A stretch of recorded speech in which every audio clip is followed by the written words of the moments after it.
It destroyed fortunes, reputations, and lives. And yet, after the ashes settled, something even stranger happened. Investors returned to the same psychological traps, generation after generation. But the most shocking repetition came centuries later, not in the age of sailing ships or industrial giants, but in the luminous glow of computer screens. Not in wood-paneled coffee houses, but in digital chat rooms filled with memes, hype, and a new kind of gold rush. The crypto boom. A technological revolution. A financial mania. And beneath it all, the same deadly cocktail of greed, fear, and blind faith that fueled the South Sea bubble. This is not just a story about markets. It's a story about human nature, unchanged, uncorrected, and unleashed on a global scale.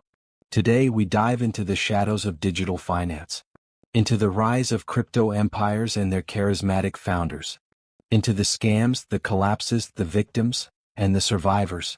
But to understand the digital chaos of today, we must first step into the candlelit madness of the past.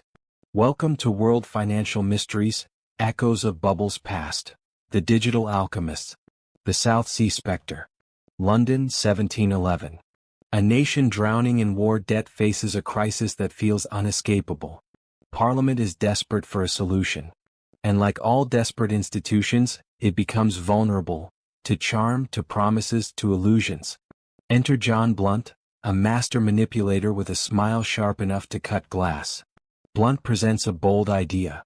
A company that will absorb Britain's crushing national debt, in exchange for the exclusive rights to trade with South America. A territory controlled by Spain. A territory Britain has no access to. A fantasy dressed as policy. But fantasy is a powerful currency. The government agrees. Investors follow. And the South Sea Company becomes the glittering centerpiece of a new economic dream. Shares are issued. Shares surge. Shares explode. Investors invent stories to justify their frenzy. The company must have secrets, they whisper. Hidden riches, undisclosed deals, unimaginable potential. The truth? It had none. But the human mind is wired for belief, especially when money is involved. Public mania erupts. A pastor sells his library. A widow sells her home.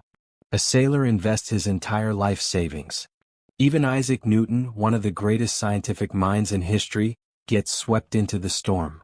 When asked how he miscalculated, Newton replied, "I can calculate the motions of heavenly bodies, but not the madness of people." The bubble reaches its peak. Then the first cracks appear. A rumor. A withdrawal.